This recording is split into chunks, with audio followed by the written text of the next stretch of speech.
Taste the Daily. Mega TV நேயர்களுக்கு வணக்கம். பெண்கள்.com நிகழ்ச்சியில் சுபகிரகம் பகுதியில் இன்றைக்கி நம்ம ஒரு அழகான கதையை தான் பார்க்க போகிறோம். இது கதை இல்லை, இது என்னென்னா ஸ்ரீ ராகவேந்திரர் சுவாமியை பற்றி தான்.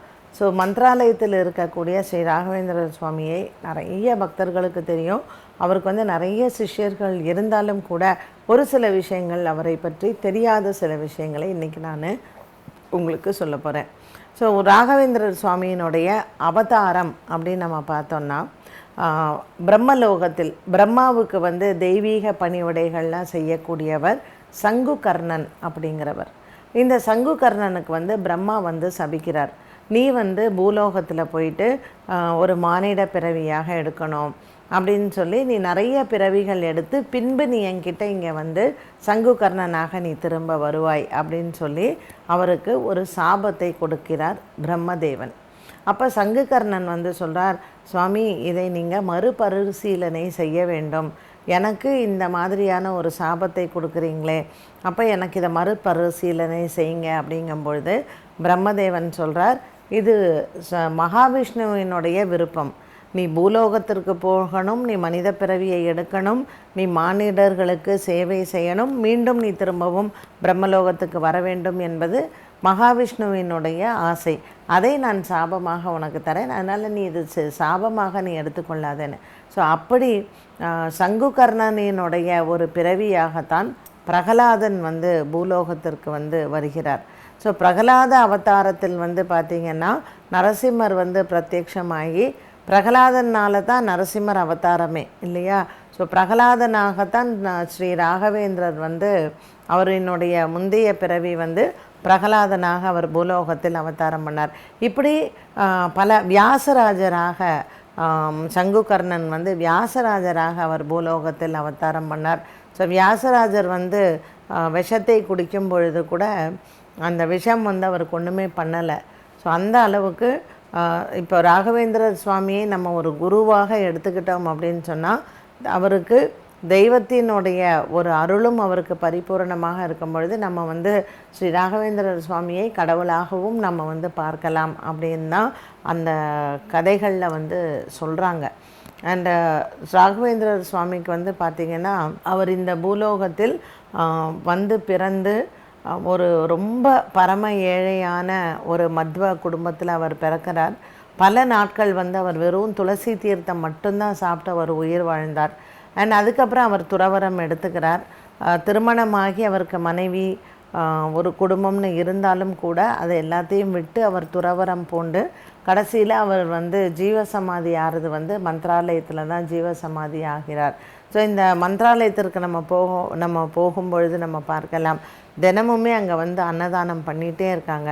ஸோ சுவாமியினுடைய ஒரு ஆசையும் என்னென்னா, அங்கே அவரை பார்க்க வர பக்தர்களுக்கு கண்டிப்பாக அன்னம் இல்லாமல் யாரும் போகக்கூடாது அப்படிங்கிறது தான். நீங்கள் கர்நாடகா மாநிலம் முழுவதும் போனீங்கனாலே எல்லா கோயில்லையுமே மத்தியானத்தில் அன்னதானம் உண்டு. ஸோ இங்கேயும் மந்த்ராலயத்திலையும் அன்னதானம் என்பது ரொம்ப ரொம்ப சிறப்பான ஒன்று. ஸோ இங்கே சுவாமி என்ன சொல்கிறாருன்னா, அவர் ஒரு அந்த ஜீவசமாதி அடையும் பொழுது 700 வருஷம் நான் இருப்பேன் அப்படின்னு சொல்கிறார். ஸோ சுவாமியினுடைய திருமேனியிலேயே பார்த்திங்கன்னா அவருக்கு சரஸ்வதி தேவி அவரினுடைய உடம்பில் இருக்கா, அதே மாதிரி கிருஷ்ண பரமாத்மா அவரினுடைய உடம்பில் இருக்கார், பிரம்மதேவன் அவர் உடம்பில் இருக்கார். ஸோ சுவாமியினுடைய அந்த திருமேனியிலேயே நம்ம தெய்வங்களினுடைய ஒரு ஐக்கியத்தையும் நம்ம பார்க்கலாம். அதனால் குரு ராகவேந்திரரை நம்ம கடவுள் அப்படின்னு சொல்கிறதுக்குமே எந்த விதமான தவறும் இல்லை தான், அவர் கடவுள் தான். அதனால் அவர் என்ன சொல்கிறார், 700 வருடங்கள் நான் இந்த ஜீவசமாதியில் என்னுடைய ஜீவன் இருக்கும், நீங்கள் வரக்கூடிய பக்தர்களை நான் வழி நடத்துவேன். இந்த 700 வருடங்கள் முடிந்ததுக்கப்புறம் அவர் சங்குகர்ணனாக திரும்பவும் பிரம்மலோகத்திற்கு போயிட்டு பிரம்மாவுக்கு தெய்வ பணிவிடைகள் செய்யக்கூடியவராகவே மறுபடியும் அவர் அங்கேயே போயிடுவார். ஸோ அவருக்கு பூலோகத்தில் சங்குகர்ணனுக்கு சபித்து பிரம்மா சாபமிடுகிறார். ஸோ அவர் என்னென்னா சுக்கராச்சாரியார், அதாவது அசுர குருவான சுக்ரன், தேவகுருவான பிரகஸ்பதி குரு பகவான். ஸோ சுக்கிரனும் குருவும் சேர்ந்த ஒரு அவதாரமாக அவர்களினுடைய ஆசீர்வாதத்தை பெற்றவர் தான் ஸ்ரீ ராகவேந்திரர் சுவாமி. அதனால் ஒரு வியாபாரத்தில் நமக்கு ஒரு கஷ்டம் இருக்குது, இல்லை வியாபாரம் ரொம்ப நொடிஞ்சு போயிருக்குன்னா கூட ராகவேந்திரர் சுவாமியை நம்ம மானசீகமாக பிரார்த்தனை பண்ணோன்னா நமக்கு வந்து நல்லது நடக்கும் அப்படிங்கிறது அவரினுடைய வாழ்க்கை வரலாறுலேருந்து நம்ம தெரிஞ்சுக்கலாம். அப்படி ஸ்ரீ ராகவேந்திரர் சுவாமி நான் சொன்ன மாதிரி சங்கு கர்ணனினுடைய ஒரு அவதாரம் தான். ஸோ சங்கு கர்ணன் அப்படிங்கிறவர் தான் பிரம்மலோகத்தில் பிரம்மாவுக்கு தெய்வ பணிவிடை செய்கிறவர். அவர் பல அவதாரங்களை எடுத்தார். அந்த அவதாரங்களில் கடைசி அவதாரமாக ஸ்ரீ ராகவேந்திரராக பூலோகத்தில் அவர் அவதாரம் பண்ணார். ஸோ இந்த 700 வருடங்களில் பார்த்திங்கன்னா இப்போ 350 வருடங்கள் முடிஞ்சிடுச்சு அவர் ஜீவசமாதியாகி. இன்னும் 350 வருடங்கள் அவரினுடைய ஜீவன் பூலோகத்தில் இருக்கும். அதற்கு பின்னர் அது இந்த பிரம்மலோகத்திற்கு போயிட்டு அவர் சங்குகர்ணனாக மீண்டும் அங்கே தெய்வ பணிவிடை செய்வார். அப்படிங்கிறது தான் ஸ்ரீ ராகவேந்திர சுவாமியினுடைய வரலாறில் சொல்லப்பட்டது. நிறைய பேர் அவர் ஒரு மத்வ குடும்பத்தில் பிறந்தார், அவருக்கு ஒரு குடும்பம் இருந்தது, அப்புறம் அவர் துறவரம் பூண்டார். இது எல்லாம் அதனால தான் நம்ம படத்தில் கூட பார்க்கலாம், அவர் ரொம்ப அழகாக வீணை வாசிப்பார். அவருக்கு சரஸ்வதி தேவியின் அருள் பரிபூர்ணமாக உண்டு. ஸோ அவர் பாடுறதுலையாக இருக்கட்டும், வீணை வாசிக்கிறதுலையாக இருக்கட்டும், அண்டு தர்க்கம் பண்ணுறது பேசுகிறதுலையாக இருக்கட்டும், ரொம்ப வல்லுனராக அவர் இருந்தார். அவரிடத்தில் நமக்கு பக்தியும் ஒரு நம்பிக்கையும் நமக்கு இருந்தால் அந்த என்ன விதமான ஒரு கஷ்டம் இருந்தாலும் நம்மளால் அதை சமாளித்து வெளிக்கொண்டு வரலாம். அதனால் நம்ம ஜென்ரலாக அவர் ஒரு குருவாக நம்ம எடுத்துக்கொள்ளும் பொழுது வியாழக்கிழமைகளில் ஸ்ரீ ராகவேந்திரரை வழிபாடு செய்கிறது நல்லது. அதே சமயத்தில் வெள்ளிக்கிழமையிலையும் நம்ம வியாபாரம் பண்ணுறவங்கெல்லாம் ஸ்ரீ ராகவேந்திரரை வணங்கலாம். நீங்கள் பார்க்கலாம், இப்போ அவர் பிரகலாதனாக அவர் இருந்ததுனால இப்போ ஐயப்ப சுவாமிக்கெல்லாம் எப்படி நாகப்பெட்டி எடுத்துகிட்டு போகிறாங்க, அதே மாதிரி ஸ்ரீ ராகவேந்திரருக்கும் அந்த மாதிரி நாகப்பெட்டி அப்படிங்கிறது உண்டு. அவருடைய ஆராதனை காலத்தில் பிரகலாதனுக்கு அவங்க அதே மாதிரி நீங்கள் பார்க்கலாம், ஒரு சின்ன ஒரு பிரகலாதன் உருவம் இருக்கும். அவருக்கு தங்க ஆடை அணிவாங்க. ஸோ ராகவேந்திரர் சுவாமிக்கு அந்த பிரகலாதனுக்கு நகை ஆபரணங்கள் பூட்டி அந்த தங்கை ஆடை உடுத்துவது அப்படிங்கிறது அவருக்கு ரொம்ப சந்தோஷம், அவருக்கு ரொம்ப மகிழ்ச்சியை தரக்கூடிய ஒரு விஷயம். ஸோ நிறைய பக்தர்கள் அந்த மாதிரியான அந்த தங்க பெட்டியையும் அங்கே காணிக்கையாக கொடுக்குறார்கள் அப்படிங்கிறதும் தெரியும். அண்ட் அன்னதானத்திற்கு அங்கே ரொம்ப முக்கியத்துவம் உண்டு. ஸோ பக்தர்களுக்கு அங்கே எப்பொழுதுமே அங்கே அன்னதானம்ங்கிறது இருந்துகிட்டே இருக்கும்.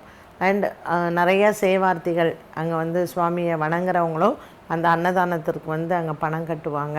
ஸோ ஸ்ரீ ராகவேந்திரனுடைய ஆலயம் அந்த சமாதி ஒரு கோவில் அப்படின்னே சொல்லலாம். நம்ம சமாதி அப்படிங்கிறத விட குரு ராகவேந்திரர் அப்படின்னு தான் அவரை நம்ம சொல்கிறோம்.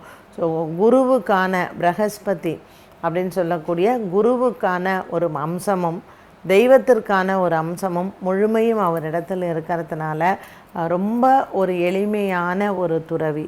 ஸோ நம்ம போய் என்ன வரம் கேட்டாலும் அந்த வரத்தை அவர் அள்ளி தருவார் அப்படிங்கிறதுல சந்தேகமே கிடையாது. அண்டு மந்த்ராலயம் சென்று ஒரு முறையாவது நம்ம ஸ்ரீ ராகவேந்திரர் சுவாமியை அங்கே தரிசனம் செய்தால், அங்கே போனால் ஒரு இரவு அங்கே தங்க வேண்டும் அந்த ஸ்தலத்தில். ஸோ அப்படி நம்ம தங்கி சுவாமியை நம்ம வேண்டி வரம் கேட்டால் நம்ம என்ன வரம் கேட்குறோமோ அது நமக்கு கிடைக்கும். அது மட்டும் அல்ல, கடவுளுக்கும் நமக்கும் ஒரு பாலமாக அவர் இருக்கிறார். அதனால் ஒரு மீடியேட்டர் அப்படின்னு சொல்லலாம். நம்ம கடவுள்கிட்ட பேச முடியல, இல்லை கடவுள்கிட்ட என்ன கேட்கணும் அப்படிங்கிறத நினைக்கிறோமோ ராகவேந்திரர் சுவாமி மூலமாக நம்ம அதை கேட்டு தெரிஞ்சுக்கலாம். ஸோ இந்த ஆகஸ்ட் மாதம்தான் ஜென்ரலாக ஸ்ரீ ராகவேந்திரர் சுவாமியினுடைய ஆராதனை வரும். முடிஞ்சவங்க நீங்கள் மந்த்ராலயம் போயிட்டு சுவாமியை தரிசனம் செய்து விட்டு வரலாம். என்ன நேயர்களே, இன்றைக்கி ஒரு கதை அப்படிங்கிறத விட ஒரு சுவாமியின் வரலாறு என்ன அப்படிங்கிறத பற்றி நம்ம பார்த்தோம். மீண்டும் உங்களை சந்திக்கும் முறை நன்றி, வணக்கம்.